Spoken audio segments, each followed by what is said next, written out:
is a major step forward in fighting the climate crisis and securing a clean energy future.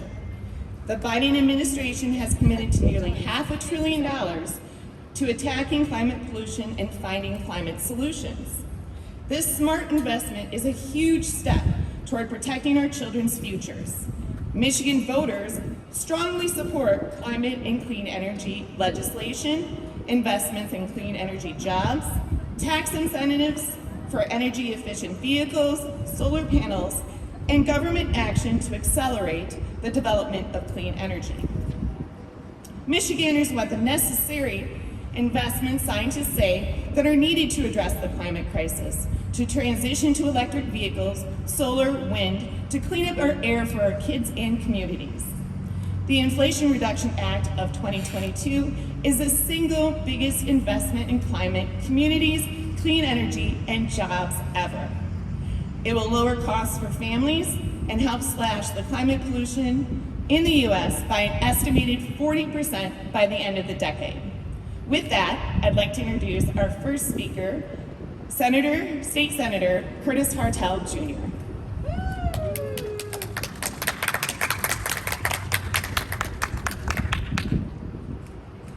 Thank you.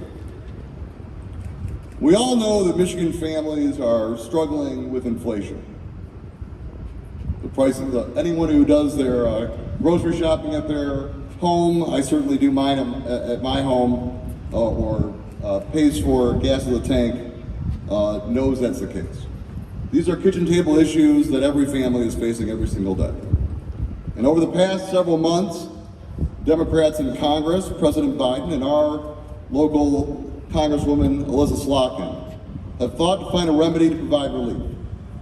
The passage of the Inflation Reduction Act recognizes a transformational opportunity to revitalize our economy by investing in clean transportation and manufacturing. From plumbers to carpenters, energy workers, electricians, and more, this bold investment will provide for good-paying union jobs for people. For us here in Lansing, this will be more job opportunities, like our new plants in Delta Township that will be making electric vehicles and batteries. We know that Michigan investing in clean energy will not fundamentally change who we are or our values. I think too often people try to make a choice between being the manufacturing history of Michigan and clean energy. What we know is that that is a false choice. That at the end of the day, Michigan is better prepared going into a new economy than almost any state in our union. We're better prepared because we have an experience in building. And as we learned throughout the pandemic, I think one of the most important lessons that we learned is that we cannot depend on others. When we were looking for masks, when we were looking for supply chain issues, too often we had to beg some other country or somebody else to be involved. And at the end of the day, in a state where the history is of building things and making things, that should never be the case. We can solve those issues of our future here. We can solve those supply chain issues here. We can build Michigan's energy future here. And because of our history, that's exactly what we'll do here in Michigan. And this bill makes that better, makes it easier. This industry is rooted in our history. It will ensure our economic's future and the future of our environment and green technology as well. And anyone who tells you you have to choose between those two things is trying to scare you about the future. The only way to actually go into a new economy is to go into it without fear and to work hard, and that's exactly what Michiganders are best at. This legislation will also facilitate policies that will lower energy costs at our pumps. We're already starting to see gas prices come down. This will only accelerate that. This will reduce the pain at the pump and help consumers to afford technologies that will lower emissions and energy prices and reduce costs that would otherwise be passed on to them. This is a big win for our people. Michigan is ready to invest more funds into our workforce and deliver savings to Michiganders. And it's even more important in a city like Lansing. Lansing is a city that is only a city. It's only a great city because of partnership really of auto workers and the UAW, the car manufacturing companies, the state of Michigan, and Michigan State University. It's the only reason we really exist as a great city here. And because of that, we are poised for a new economy better than almost anyone. We have the research that's being done at the university level. We have the workers that are going to be working at these new plants. We have a state and a great governor who's making those investments every single day. And we're also lucky to have a great mayor. A great mayor who has made sure that Michigan is poised as we move forward for the jobs of tomorrow. I'm excited to have this team working every single day to build Michigan and to try to fight the inflation crisis that we're in.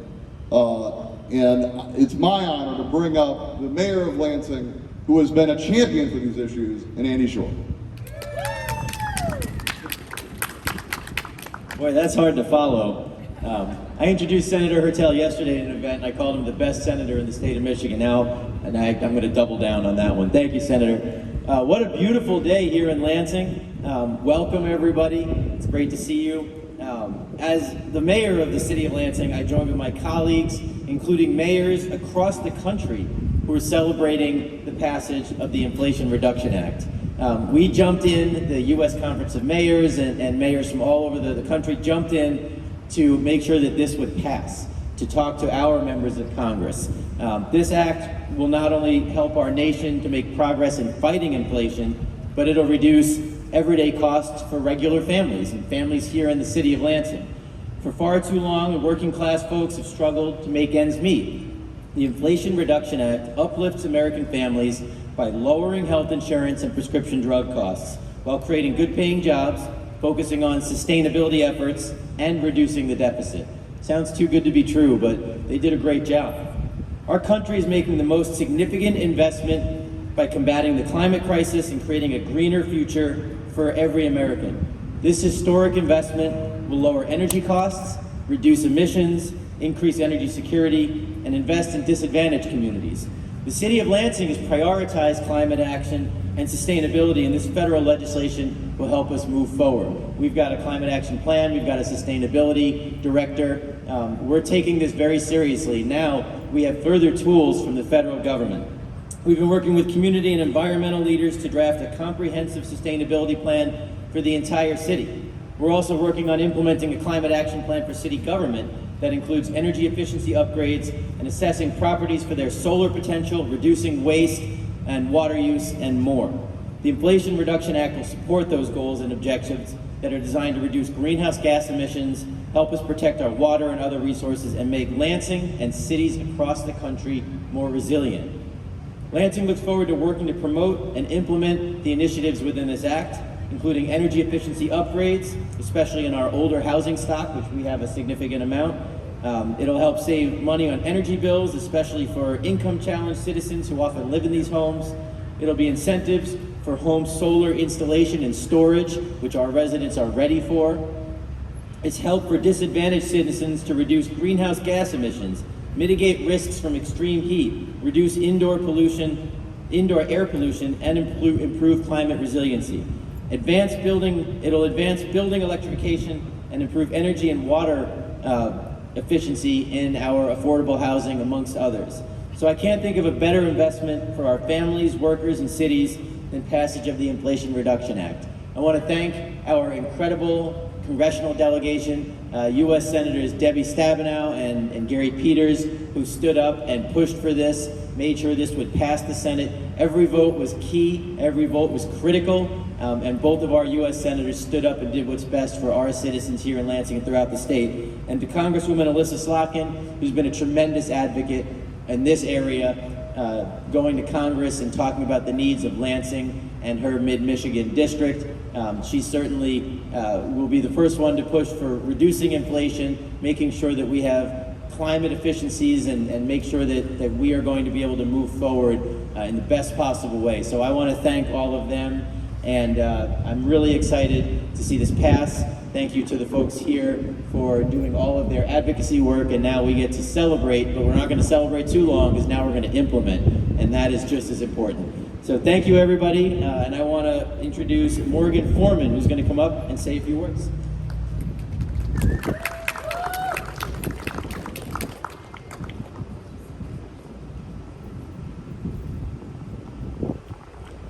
Thank you, Mayor, and good morning, everyone that is here today. I stand before you today as a woman of faith, a pseudo-mom, an aunt, a partner, a friend, a climate justice advocate. And I'm here today because I'm angry and terrified. And I am called to the urgent work of protecting God's creation from depredation and destruction. I have suffered the results of environmental injustice in my own body. The results of generations of deliberate choices to heap pollution and precarity on Black and brown people. And like so many of you here today, and so many of you under the sound of my voice, wherever you're listening from, I fear for our children. I worry that I may not be able to have healthy children due to the effects of pollution on my body. I worry that any children that I may have will inherit a burning planet. And I worry that my and others' children will grow up in a world parched of justice.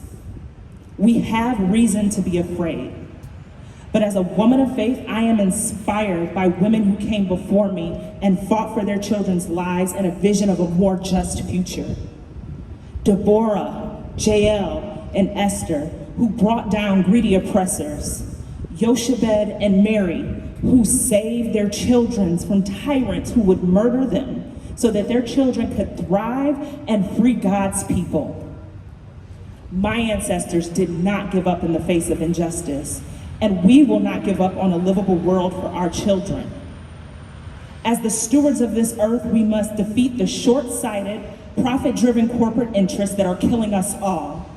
We need to do the hard work of replacing systems of oppression and destruction with just and sustainable new ways of living. We are here to call on the powerful in government and private corporations to examine their conscience and enact urgent climate justice policies. Jesus said, "You cannot serve both God and money." You are not right with God if you are harming God's people and the creation and service of profit. Not one more of God's children should be made sick from the air that they breathe. Not one more of God's children should be displaced from their home by flooding. Not one more of God's children should drink unclean water. It is time, and it is past time. And if our policymakers do not recognize and act on this urgent need, we will vote in those who will. Thank you, Moms Clean Air Force, for prioritizing our families, environment, and our faith. At this time, it's my pleasure to introduce to you Mr. Rick Pruce of IBEW. Thank you for your time today.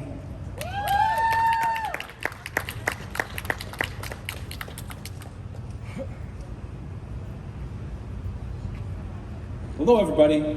Thank you, Morgan. A wonderful speech. We stand definitely in solidarity with all of the faith-based, all of our political leaders. Again, my name is Rick Pruce. I'm with the IBEW, which is the electricians. So when we talk about climate change and we talk about solar and advancement in green technology, we're talking about electrical work. So glad to be here, glad to be part of this. Thank you, Mr. Mayor, for this wonderful weather. Not a cloud in the sky, beautiful day, not too hot and not too cold. So thank you so much. We are you're our host today, so thank you so much for hosting us in your wonderful city. Let me give you just a few points of what's so great about this bill. The Inflation Reduction Act is a significant policy win for the IBEW and for all working families.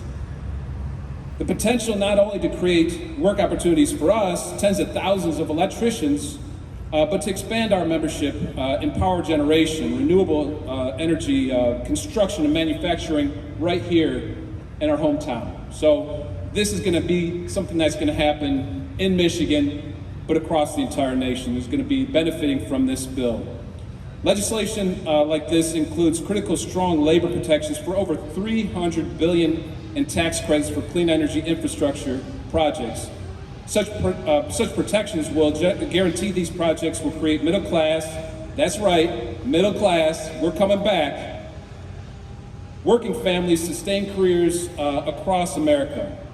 It also makes historic investment in domestic energy production and manufacturing, bringing down prescription drug prices, expanding the Affordable Care Act, creating opportunities for working people, lifting financial weight off of our shoulders. So thank you for all of our political leadership for taking a little bit of weight off of our shoulders. We still have more solutions to deliver to working people, but this will definitely make incredible steps forward for all the country, for everybody in this country.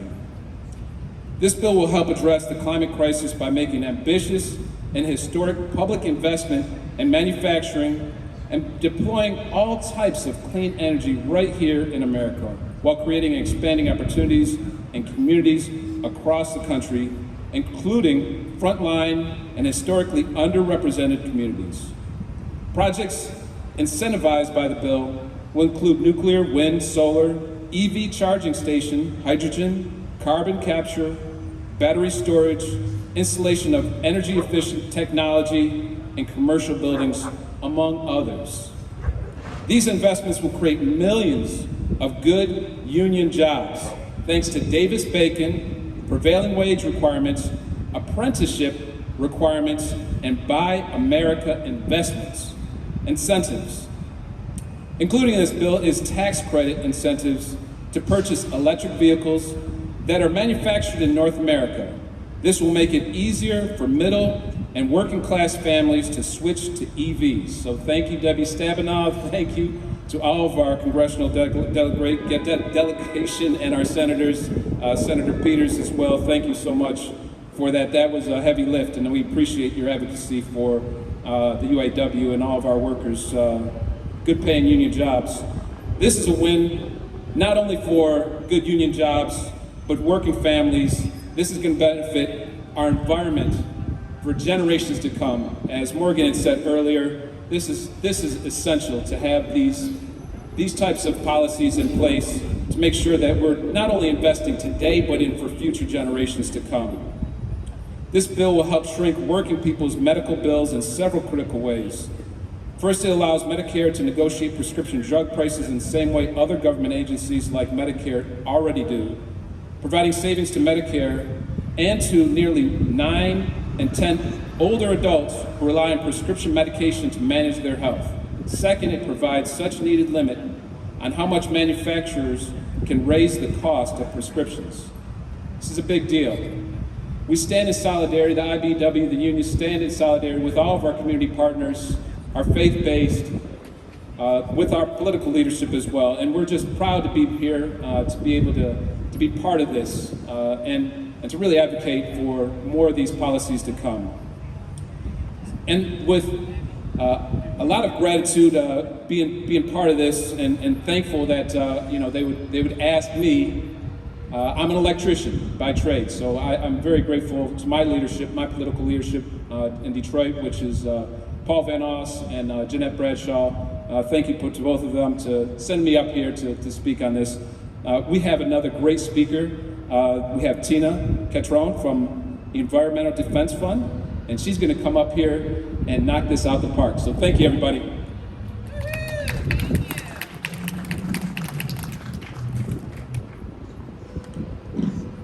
Hey there, everybody. Welcome to our state's capital. It's a beautiful day. Thank you for joining us today. My name is Tina. I am the Michigan organizer for EDF Action. We are the advocacy partner of the Environmental Defense Fund. We've been working hard since 2019 to support good climate legislation through grassroots advocacy and leveraging our people power to urge our elected officials to go bold on climate. And I'm happy to stand here today to finally get the chance to say that we won a big fight in Washington, D.C. Woo!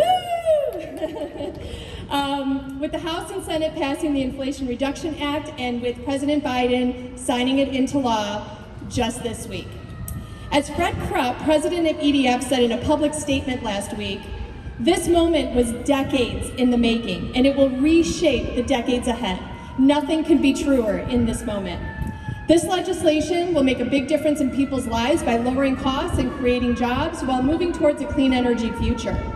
It's a major step in the bold action President Biden promised when he declared the climate crisis code red. Now let's be clear. This bill does not solve the climate crisis, but what it does do is it lays the foundation that we need to continue to build on this progress. We must lessen our dependence on fossil fuels. We must increase the funding benefits to low-income communities that would benefit the most from clean energy efficiencies. But every journey starts with a single step, and folks, this is our step. And I'm proud to be here to share in it with all of you. I'm optimistic about the IRA because of what it says about the growing power of the climate movement. The entire reason Congress has been talking about climate change and why President Biden staked his entire presidency on passing a climate bill is because of the work that many across the country and many of you standing here today have done to demand change. This validates our work in Michigan and across the world. We continue to engage even more people who are concerned about the future. We need to be more focused on building stronger, more diverse coalitions and turn out as many climate voters as possible, and that's where all of you come in. We have a chance to do that this November. I urge all of you to make sure that you are registered to vote, that your friends and neighbors and any colleagues that you have are registered to vote, and that they show up on November 8th. So we can ensure that climate champions continue to represent us in Congress. And if you'd like to learn more about what EDF Action is up to for this election cycle, I'd like to point out Kevin Fisher, right over here in the green shirt. He will tell you all about how to get plugged into our climate campaign this fall. So we look forward to a bright, clean energy future with all of you, and thank you all so much for giving me this wonderful opportunity to speak on the steps of our state's capitol. And next, I would like to pass it on to Susie Robertson. She's a teacher, a counselor, and BAS. Come on up. Thank you, everybody.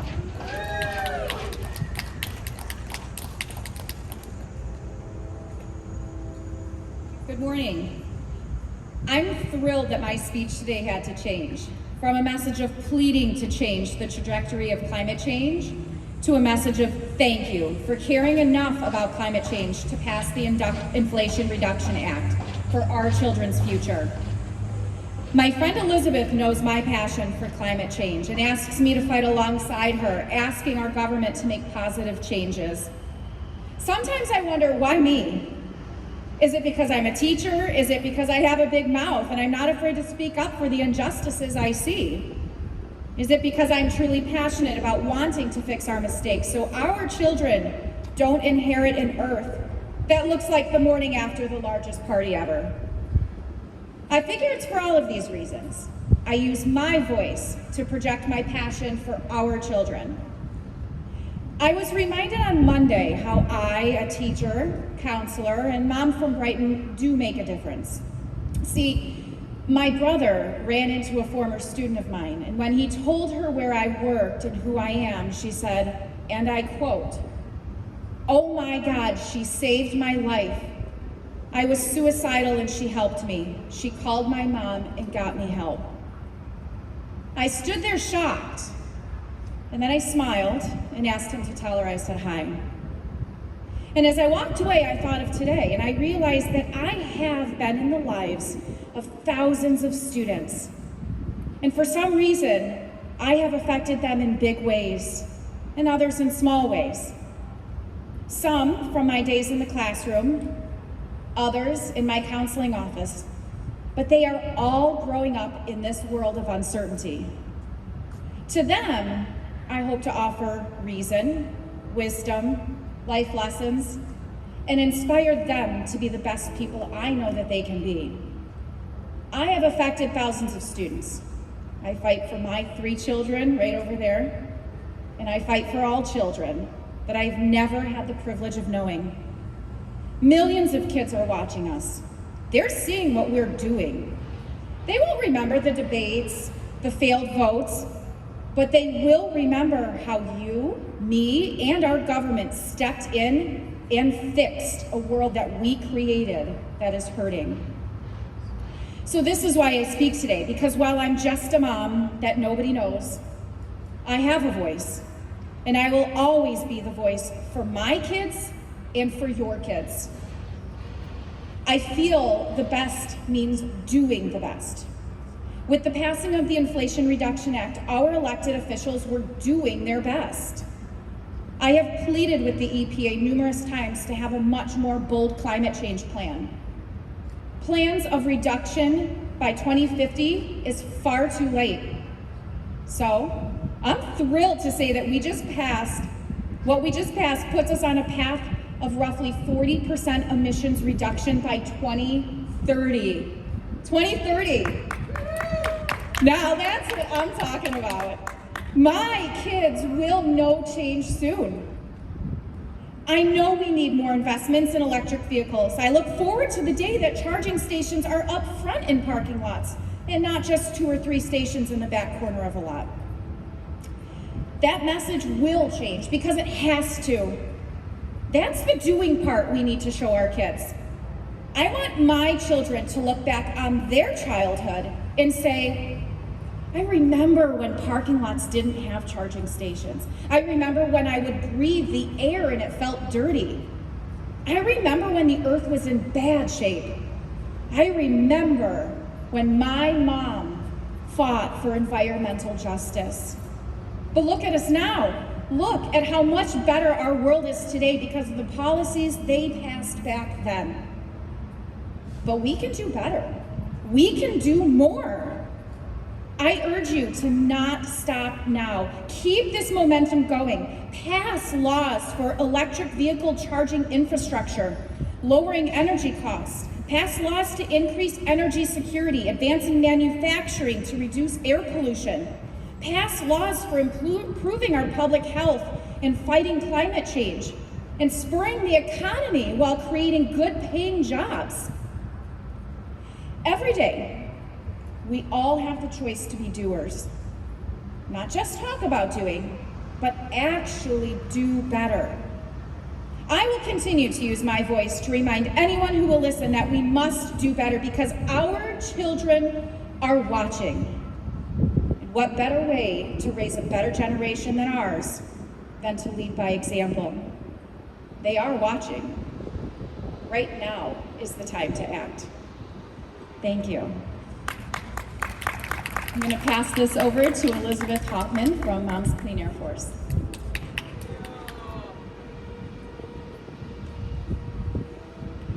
As I mentioned earlier, my name is Elizabeth Hoffman, and I am the Michigan Field Coordinator with Moms Clean Air Force. Our coalition today of environmental, public health, environmental justice advocates, backed by the support of a majority of Americans, work tirelessly to make this day a reality. Finally, climate change has won. Woo! Moms and Michiganders are grateful for the leadership of Senator Stabenow, Peters, Congresspersons Alyssa Slotkin, Haley Stevens, Debbie Dingell, Dan Kildee, Rashida Tlaib, Brenda Lawrence, and Andy Levin. They've helped pass the largest investment ever in fighting climate pollution. But there's still more to do. With this passage of the Inflation Reduction Act, Michiganders look forward to more investments in climate and clean energy for the health and future of our children. I want to thank everyone who has spoke here today and thank the press for coming out today. I'm going to call everyone back to the stage, please, for a photo, and that will be the end of our presser. If there's any questions that you have for our electeds, this would be the time to ask now.